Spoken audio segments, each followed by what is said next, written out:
কিরে, তুই খাবার দাবার নিয়ে আসছিস যে, তোর বৌদি কোথায় গেল? তোর বৌদিকে তো সকাল থেকে দেখতেই পাচ্ছি না, একবারও তো আমাদের সামনে এলোই না। কে জানে বাবা, আজকালকার মেয়েরা আবার যেমন, হয়তো আমরা বাড়িতে এসেছি বলে পছন্দ করছে না।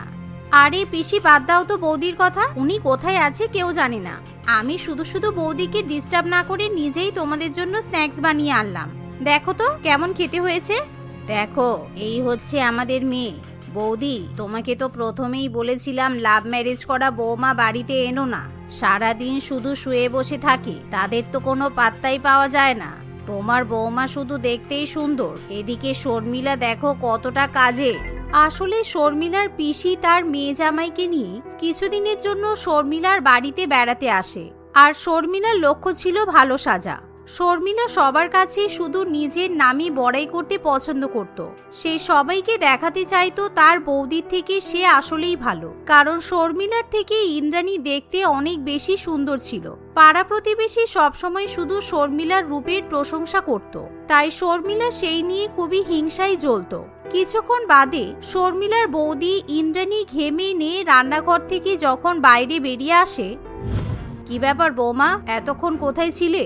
তোমাকে তো কিছুক্ষণ আগে পাওয়াই যাচ্ছিল না। বাড়িতে অতিথি এসেছে, তুমি তো বাড়ির বৌমা, তুমি সবার সামনে থাকবে তা নয়। তোমার পিসি শাশুড়ি তোমাকে কখন থেকে খুঁজছে। বৌদি মনে হয় নিজেকে মেনটেন করার জন্য এক্সারসাইজ করছিল। কি তাই না বৌদি? বৌদি আবার সুন্দরী তো, নিজেকে মেনটেন করতে লাগে, না হলে বৌদি আবার দেখতে খারাপ হয়ে যাবে। বিয়ে থা হয়ে গেছে, আবার সৌন্দর্য কিসে? শুধু রূপ থাকলেই হয় না, সংসারে গুণেরও প্রয়োজন হয়। এখন আর নিজেকে মেনটেন করার কি দরকার? সংসারের কাজকর্ম করবে, রান্না বান্না করবে, এগুলোই তো এখন তোমার কাজ। ওসব এক্সারসাইজ করতে হবে না। প্রত্যেক দিন ঘর মুছবে, বাজার করবে, রান্না করবে, দেখবে এমনি এক্সারসাইজ হয়ে গেছে। এমন কথা শুনে ইন্দ্রাণী মনে মনে ভাবে, যা বাবা, আমি তো রান্না বান্নাই করছিলাম, হঠাৎ করে এরা আমাকে এরকম কথা বলছে কেন? আমার মনে হচ্ছে শর্মিলা নিশ্চয়ই আমার নামে কান ভাঙিয়েছে। কিন্তু এখন যদি আমি কিছু বলতে যাই তাহলে আমার শাশুড়ি মা আমাকে আবার খুব বকবে। অন্যদিকে শর্মিলা ঝটপট অতিথিদের খাবার পরিবেশন করে দেয়, আর সবাই ইন্দ্রাণীর রান্নার প্রশংসার ক্রেডিট শর্মিলাকে দিতে থাকে, কারণ তারা মনে করে সেই সমস্ত খাবারগুলো ইন্দ্রাণী নয়, বরং শর্মিলাই রান্না করেছে। যা দেখে ইন্দ্রাণী ভীষণ রেগে যায়, কিন্তু তার কিছু করার থাকে না। দেখতে দেখতে এভাবেই কিছুদিন কাটে। এরই মধ্যে অঞ্জনা দেবী তার পরিবারকে নিয়ে সৌদামিনী দেবীর বাড়িতে ঘুরতে আসে। বাড়িতে অতিথি এসেছে দেখে সৌদামিনী দেবী দুটো বড় বড় বাজারের ব্যাগ ইন্দ্রাণীর হাতে দিয়ে বলে, এই নাও, আমাদের বাড়িতে অতিথি এসেছে, যাও বাজারে গিয়ে ভালো ভালো মাছ মাংস সবজি নিয়ে এসো। আর মনে রেখো, ইলিশ মাছ কিন্তু 4 কেজি নেবে। আমাদের যারা অতিথি এসেছেন তারা কিন্তু ইলিশ মাছ খেতে খুব ভালোবাসেন। এ কি, আপনি এত বড় বড় ব্যাগ আমার হাতে দিয়ে বলছেন বাজার করে আনতে? এত বড় ব্যাগ তো আমি বইতে পারবো না। আচ্ছা ঠিক আছে, দাঁড়ান, আমি অর্ণবকে বলছি অফিসে যাওয়ার আগে বাজার করে দিয়ে যাবে। এমন সময় অর্ণব সেখানে চলে আসে, তাই ইন্দ্রাণী আর দেরি না করে অর্ণবের হাতে ব্যাগ দুটো ধরিয়ে দেয়, যাতে অর্ণব বাজার করে আনতে পারে। কিন্তু সেই ব্যাপারটা শর্মিলার মোটেও পছন্দ হয় না, কারণ শর্মিলা চায় ইন্দ্রাণী ওই দুটো ভারী ব্যাগ হাতে করে টেনে টেনে বাজার করে নিয়ে আসবে। আরে দাদা, আমি তো তোকে বলতে ভুলেই গিয়েছিলাম, আমার তো টিউশন আছে, চল না প্লিজ, আমাকে একটু নামিয়ে দিবি। বাজারটা তো বৌদি পরেও করে নিতে পারবে, কিন্তু আমার টিউশনে লেট হয়ে গেলে আমাকে ঢুকতে দেবে না। আচ্ছা ঠিক আছে, তাহলে ইন্দ্রাণী তুমি একটা কাজ করো, তুমি বাজারে গিয়ে বাজার করতে থাকো, আমি শর্মিলাকে দিয়ে আসি। অর্ণবের কথা শুনে শর্মিলা আবার জ্বলে ওঠে। ইন্দ্রাণী আর কোনো উপায় দেখতে না পেয়ে বাজার করতে চলে যায়। তাকে কষ্ট করে দুটো বড় বড় ভারী ব্যাগ টেনে টেনে শ্বশুর বাড়িতে নিয়ে যেতে হয়। এতে করে সে মনে মনে খুবই রেগে যায়, কারণ ভারী ভারী ব্যাগ বইতে গিয়ে তার হাতে খুবই ব্যথা লাগে। অন্যদিন শর্মিলার টিউশন থাকে না, আজকেই শর্মিলার টিউশনের কথা মনে পড়লো। আমাকে খাটানোর জন্য শর্মিলা যেন একদম উঠে পড়ে লেগেছে। শ্বশুর বাড়িতে শাশুড়ি থেকেও আমার ননদ যেন বেশি শাশুড়ি বলে মনে হয়। কিন্তু ইন্দ্রাণীর কিছু করার থাকে না, সে বেচারি কষ্ট করে বাড়ির অতিথিদের আপ্যায়ন করতে শুরু করে। ভাগ্যিস সকালে শর্মিলা বুদ্ধি করে অর্ণবকে পাঠিয়েছিল, না হলে তো আমরা রাস্তা চিনে এখানে আসতেই পারতাম না। সত্যি শর্মিলা যে দেখি আমাদের বৌমার থেকেও বুদ্ধিমতী হয়েছে। আমরা তো বৌমাকে অনেকবার ফোন করেছিলাম, বৌমা তো ফোনই ধরলো না। আসলে কাকিমণি, আমি বাড়ির কাজে খুব ব্যস্ত ছিলাম, তাই আর ফোন ধরতে পারিনি। আপনি কিছু মনে করবেন না, আপনাকে কল ব্যাক করার আগেই আমি দেখলাম আপনারা চলে এসেছেন। থাক বাপু থাক, অজুহাত দেওয়ার হলে অনেক কিছুই দেওয়া যায়। যাকগে, সেসব কথা না বললেই ভালো। এরই মধ্যে শর্মিলা রান্নাঘর থেকে লেবুর ঠান্ডা ঠান্ডা শরবত বানিয়ে আনে, সেই সাথে চা মিষ্টি সিঙ্গারা এনে সবার হাতে ধরিয়ে দেয়। শর্মিলার এরকম ব্যবহারে অঞ্জনা দেবী খুশি হয়ে বলে, হ্যাঁ গো দিদি, আমাদের শর্মিলা তো খুব কাজের হয়েছে দেখছি। বাড়িতে এসে বসতে না বসতেই আগেই খাবার দাবার হাজির হয়ে গেল। এসব কাজ তো তোমার করার কথা বৌমা, তোমার ননদটা কদিন বাদে বিয়ে হয়ে চলেই যাবে। তুমি ননদকে দিয়ে খাটাও কেন, নিজে কাজকর্ম করতে পারো না? আসলে মাসিমা, আমি বললাম না, আমি রোদের মধ্যে একটু আগেই বাজার করে ফিরলাম, তাই একটু পাখার হাওয়া খাচ্ছিলাম। আমি কিছুক্ষণ বাদে আপনাদের জন্য শরবত এনে দিতাম। শর্মিলা তো একটু শরবতই বানিয়ে দিয়েছে, তাতে কি হয়েছে? আমি তো আপনাদের জন্য রান্না বান্না করব। বাবা বৌদি, রান্না বান্না করে আবার খোটা দিচ্ছ নাকি? আসলে কি বলতো কাকিমণি, আমার কেউ প্রশংসা করলে বৌদি আবার সেটা সহ্য করতে পারে না। বৌদি তো নিজের রূপের গুণের প্রশংসা ছাড়া কিছু শুনলে হিংসায় জ্বলে ওঠে। এভাবে শর্মিলা সবার সামনে তার বৌদির নামে অনেক খারাপ কথা বলে। এতে করে ইন্দ্রাণীর লজ্জায় মাথা নিচু হয়ে যায়, আর সে মনে মনে ননদের উপর ভীষণ রেগে যায়। কারণ শর্মিলা সবসময় এরকম অতিথিদের সামনে ইন্দ্রাণীকে ছোট করত আর নিজেকে বড় করে দেখানোর চেষ্টা করত। তাই ইন্দ্রাণী মন খারাপ করে রান্নাঘরে চলে যায়। সে যখন রান্নাবান্না সেরে রান্নাঘর থেকে বেরোবে এমন সময়, এই নাও কাকিমণি, এই সুন্দর জারদৌসি শাড়িটা তোমার জন্য কিনে এনেছি।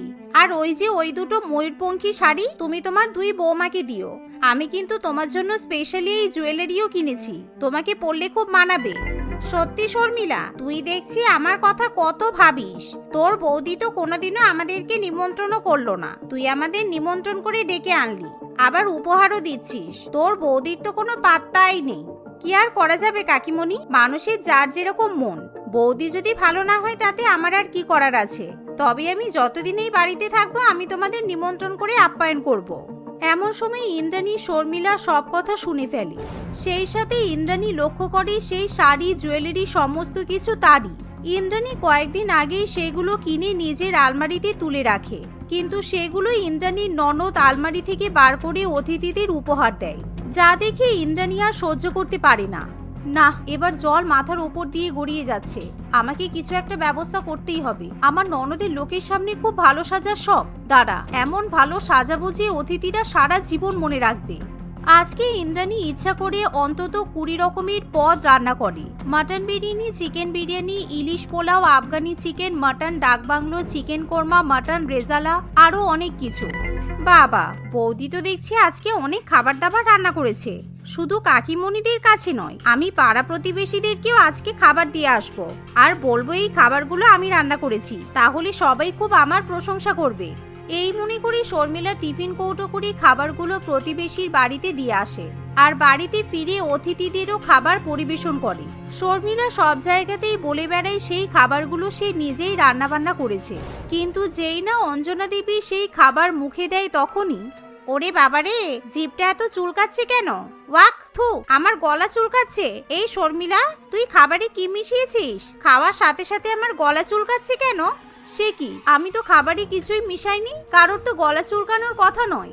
না না, তুই নিশ্চয়ই এর মধ্যে কিছু মিশিয়েছিস, নিজেরাই তো আমাদের নিমন্ত্রণ করে ডেকে আনলি, আর এরকম ব্যবহার করছিস। তোর মতো নচ্ছার ছেলে মেয়ে আমি তো দুটো দেখিনি, আর জীবনে কোনোদিনও আমাদের সঙ্গে কোনো সম্পর্ক রাখার চেষ্টা করবি না বলে দিলাম। এভাবে অজয় এবং তার মা অঞ্জনা দেবী খুবই অপমান করে সেখান থেকে চলে যায়। তার কিছুক্ষণ বাদেই পাড়া প্রতিবেশী সবাই মিলে খুব জোরে জোরে দরজা ধাক্কাতে শুরু করে। এই শয়তান ছেলে মেয়ে, তুই আমাদের জন্য কি খাবার দিয়ে এসেছিস? তুই কি চাস আমরা মরে যাই? ছি ছি ছি, লোকে মনে হয় সহ্য করে এরকম খাবার দেয় না, আর তুই আমাদের বাড়ি গিয়ে ডেকে খাবার দিয়ে এসেছিস ওই রকম খাবার? হ্যাঁ তাই তো, আমার শাশুড়ি মা বয়স্ক মানুষ, আমি ভাবলাম ওনাকে এই ভালো ভালো খাবারগুলো একটু খাওয়াবো, তাহলে হয়তো ওনার ভালো লাগবে। কিন্তু আমি যেই না ওনার মুখে এই খাবারগুলো দিয়েছি, অমনি উনি গলা চুলকে একেবারে মরে যাচ্ছে। সব হয়েছে এই মেয়েটার জন্য, ও আমাদের অ্যাটেম্প টু মার্ডার করতে চেয়েছে, মার ওকে ধরে আচ্ছা করে কেলা। ওরে বাবারে, আমি কিছু করিনি, বিশ্বাস করুন, আমার কোনো দোষ নেই। এই খাবারগুলো সব তো আমার বৌদি রান্না করেছে। আমি তো মিথ্যে মিথ্যে নিজের নাম করে বলে এসেছিলাম যে খাবারগুলো আমি রান্না করেছি। আসলে আমি সবার সামনে একটু ভালো শাস্তি চেয়েছিলাম, আমার সত্যি কোনো দোষ নেই, আমাকে ছেড়ে দিন। আমি তো কিছুই রান্না বান্না করি না শর্মিলা, তুমি তো অতিথিদের বলেছো। যে আমি রান্না বান্না করি না, শুধু শুয়ে বসে থাকি। সত্যি বিশ্বাস করুন, এই রান্নাগুলো আমি কিছুই করিনি। আমি কি এত রান্না বান্না করতে পারি? সব আমার ননদই করেছে। হ্যাঁ বৌমা, আমার তোমার কথা বিশ্বাস হয়। তোমার মতো গুণী মেয়ে আমি আর দুটো দেখিনি। তোমার এই ননদটাই হচ্ছে জাত শয়তান। ওকে আজকে উচিত শিক্ষা দেব। পেটে পেটে শুধু শয়তানি। এই বলে পাড়া প্রতিবেশী সবাই মিলে আচ্ছা করে শর্মিলাকে মারধর করে চলে যায়। অন্যদিকে অঞ্জনা দেবী বাড়িতে ফিরে সেদিনের ঘটনা তার আত্মীয় স্বজন সবাইকে জানিয়ে দেয়। তাই এক এক করে আত্মীয়রা সবাই ফোন করে সৌদামিনী দেবী এবং শর্মিলাকে গালিগালাজ করে। তোর উপর আমার যা রাগ ধরছে না শর্মিলা, তার বলার নেই। তোর জন্য আমাকে গালিগালাজ খেতে হচ্ছে। আমি নিজের ভুল বুঝতে পেরেছি মা। ও বৌদি, তুমিও আমাকে ক্ষমা করে দাও। তোমার উপর হিংসা করা মোটে আমার উচিত হয়নি। আমি আর কখনো লোকের কাছে নাম কিনতে যাব না। সেদিনের পর থেকে শর্মিলা নিজেকে পুরোপুরিভাবে পরিবর্তিত করে নেয়। সে আর কখনো অতিথিদের সামনে ভালো সাজার নাটক করে না। পায়েল ও আবিরের খুব ধুমধাম করেই বিয়ে হয়েছিল। আবির তার নিজের পছন্দের মেয়েকে বিয়ে করে খুবই খুশি ছিল। পায়েল দেখতে খুব সুন্দর হওয়ায় আবিরের বাবা মাও পায়েলকে মন থেকে বৌমা হিসেবে মেনে নিয়েছিল। বিয়ের পর পায়েল লাল পরীর মতো সেজে শ্বশুর বাড়িতে এসেছিল। কয়েকদিন পর পায়েলকে তার শাশুড়ি মা কাঞ্চনা দেবী বলে, বৌমা শুনছো, বেশ কয়েকদিন তো হয়ে গেল। আজকে তুমি আমাদের সবার জন্য তোমার পছন্দের খাবার রান্না করে খাওয়াও দেখি। আমরাও দেখি আমাদের সুন্দর বৌমা শুধু সুন্দর দেখতে, নাকি তার হাতের রান্নাও সুন্দর। মা, আপনি আমাকে এখন রান্না করতে বললেন কি করে? আমি এখন কিভাবে রান্না করতে পারি? এটা কিন্তু আপনি ঠিক করলেন না। আমার সঙ্গে এটা অন্যায় করা হচ্ছে। পায়েলের কথা শুনে কাঞ্চনা দেবী খুব অবাক হয়। মানে, আমি তোমার কথা কিছুই বুঝতে পারলাম না বৌমা। আমি তোমাকে রান্না করতে বলে কি অন্যায় করে ফেললাম? আর এখন রান্না করতে বলবো না তো কবে বলবো? এই দেখুন, আমার হাত দুটো ভালো করে দেখুন। হাতের মেহেন্দিটা দেখেছেন তো? হ্যাঁ দেখেছি। কি হয়েছে তাতে? কি হয়েছে মানে? উফ, আপনি এত বোকা কেন বলুন তো? আপনি জানেন না, যতদিন পর্যন্ত মেয়েদের হাতে বিয়ের মেহেন্দি থাকে ততদিন নতুন বৌমাকে কোনো কাজই বলতে নেই।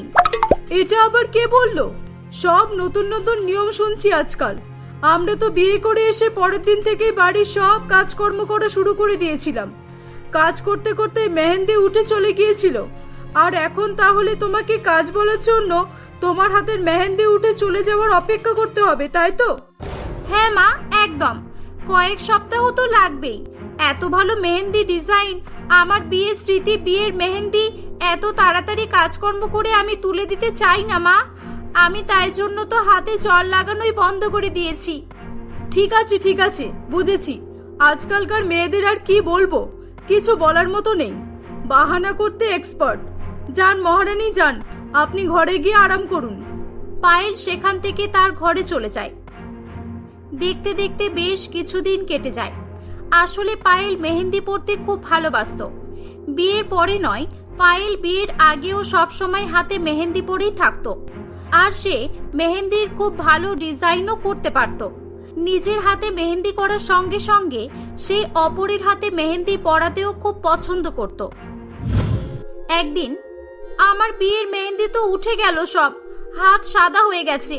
আজকেই মেহেন্দি কিনে আনতে বলবো আবিরকে, এখনই বলি। হ্যালো আবির, শুনছো? আমার জন্য কিছু মেহেন্দি কিনে আনবে তো। মেহেন্দি? এখন কেন মেহেন্দি করবে আবার? কোনো ওকেশন নেই, কোনো অনুষ্ঠান নেই, তাহলে হঠাৎ মেহেন্দি কেন? বিয়ে বাড়ি আছে নাকি কোনো? না না, মেহেন্দি পরার জন্য ওকেশনের প্রয়োজন পড়বে কেন? আমি মেহেন্দি সবসময় পরতে ভালোবাসি। আর তাছাড়া আমি এখন নতুন বউ, 1 মাসও হয়নি বিয়ের। নতুন বউদের হাত সবসময় লাল করে রাখলে খুব ভালো দেখায়, বুঝেছো? যা বললাম তাই শোনো। আবির অফিস থেকে বাড়ি ফেরার সময় বেশ কিছু মেহেন্দি কিনে নিয়ে আসে। এই নাও তোমার মেহেন্দি, খুশি তো এবার? ওয়াও, এতগুলো মেহেন্দি নিয়ে এলে। তোমার হাত দুটো না খুব সুন্দর। তোমার হাতে মেহেন্দি পরালে খুব ভালো দেখাবে। এসো, আমি তোমাকে মেহেন্দি পরিয়ে দিই। এই একদম না, এসব পাগলামি আমার সঙ্গে নয়, বুঝেছো? এখনই সব মেহেন্দিগুলো ছুঁড়ে ফেলে দেব। তোমার জন্য এনেছি, তুমি পরো। ইচ্ছা হলে হোল বডিতে মেহেন্দি মাখো, কোনো অসুবিধা নেই। বাজে লোক একটা। ঠিক আছে যাও তো, আমি অন্য কারোর হাতে মেহেন্দি পরাবো। এই বলে পায়েল তার শাশুড়ি মাকে খুঁজতে যায়, কিন্তু তখন কাঞ্চনা দেবী বাড়িতে ছিল না।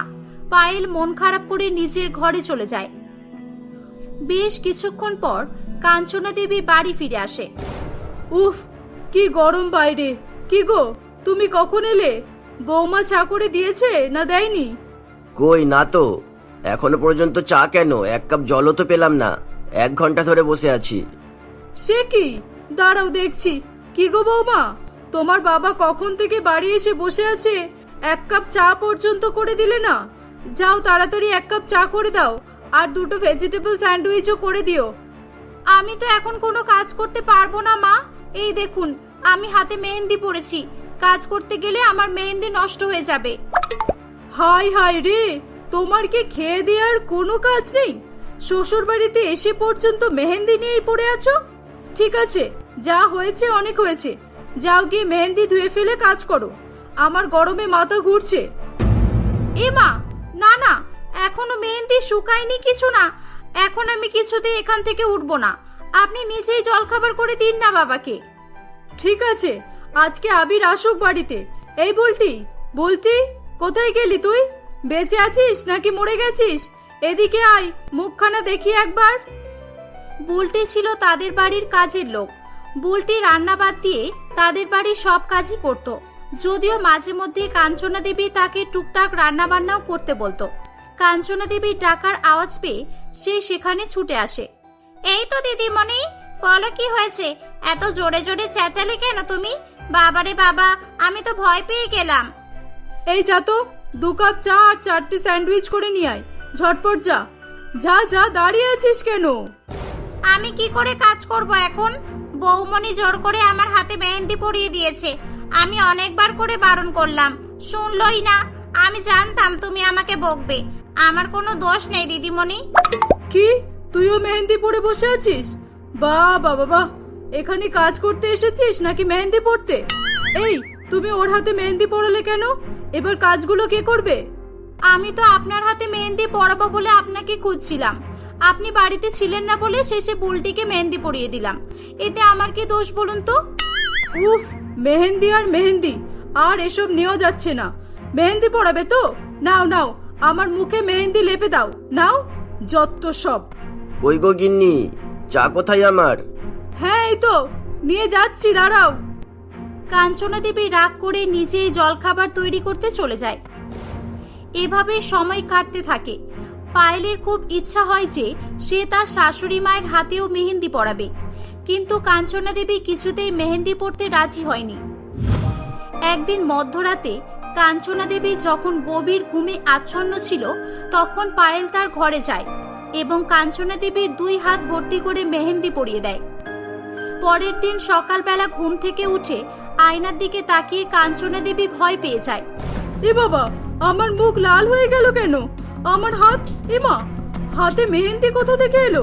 বৌমা, বৌমা, এদিকে এসো, এসো এদিকে। হ্যাঁ মা, বলুন।